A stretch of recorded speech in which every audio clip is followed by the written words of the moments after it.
Allow me to greet first our acting secretary for the DOTR, Secretary Giovanni Lopez.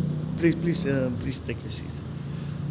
Our partners in this entire endeavor, without whom we could not have done it. I mean, I don't know the difficulties that they had to encounter, but it took us 8 years to get to this point. We are trying to emulate some of the systems that many of us who travel abroad have seen and take public transport have seen that will make things easier for our commuters and for all the people who use all of these highways.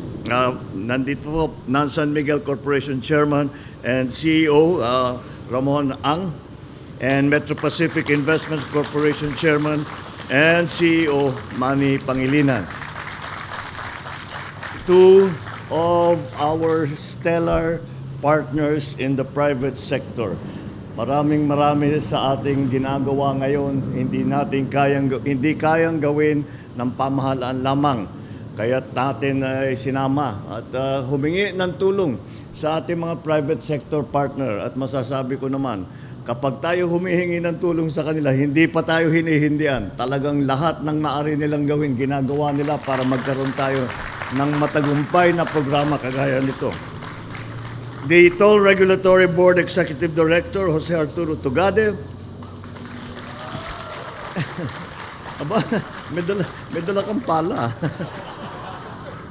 My fellow workers in government, other distinguished guests, ladies and gentlemen, good morning. Sa mga nakaraang taon, naging bahagi na ng karaniwang biyahe nito sa Kalakhang, Maynila at mga karatig probinsya ang paggamit ng yung RFID.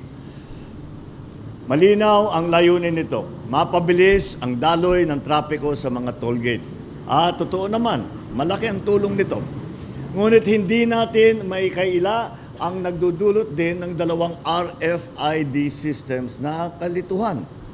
Kapag dumaan ka ng Skyway o T-Plex, AutoSweep ang gagamitin mo.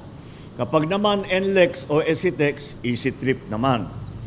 Ibig sabihin, dalawang card, dalawang account, dalawang load sa bawat biyahe.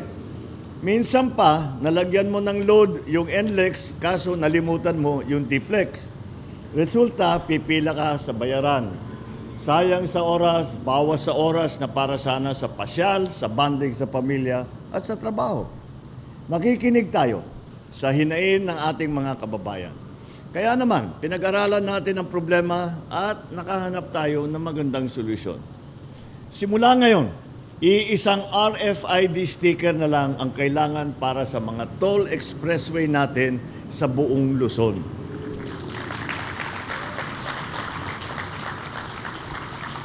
Ilulunsad din natin mga group fleet account sa susunod na taon. Sa ngayon, inuna natin ang ating mga private commuter.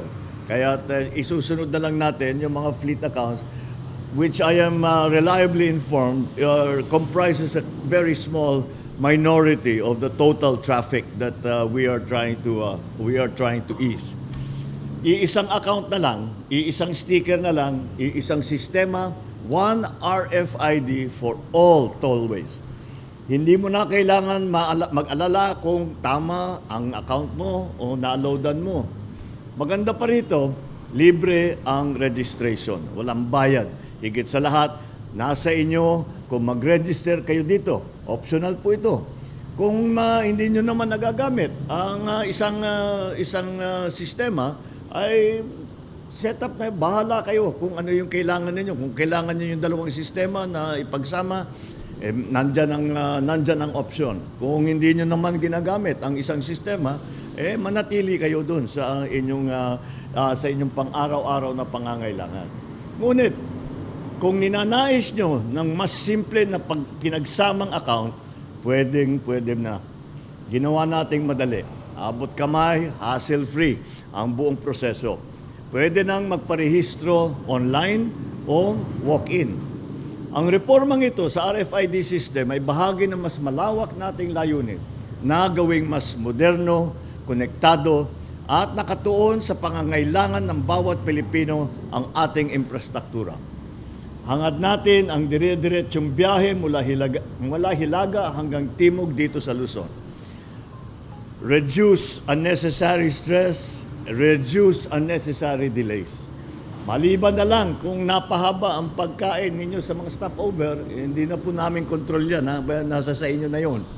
This project has been made possible because of the continued trust, commitment, and flexibility of our partner concessionaires, the operators, and ETC RFID providers. Years of consultation and cooperation with the DOTR and the Toll Regulatory Board have finally led us to a unified system that responds to the real needs of our motorists. And true to the spirit of public service, you worked hand in hand not because you needed to, but because you wanted to make sure that the travel for all Filipinos is made easier. This is a true Filipino spirit, one of unity, bayanihan, and pakikipagkapwa.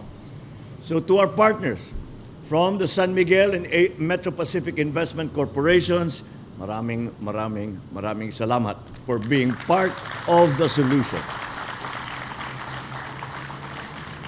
This is once more proof that together we can create innovative solutions to the everyday challenges faced by our people.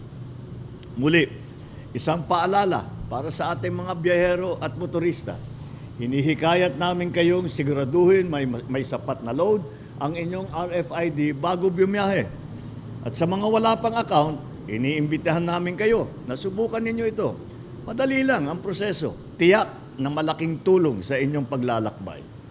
Mga kababayan, patuloy po nating pinapahusay ang ating transport system. Mas gaganda pa po ito kung magtutulungan tayong lahat. Kaya tuloy-tuloy ang kooperasyon at disiplina sa kalsada. Maraming salamat. Mabuhay tayong lahat. Mabuhay ang bagong Pilipinas. Thank you, Mr. President.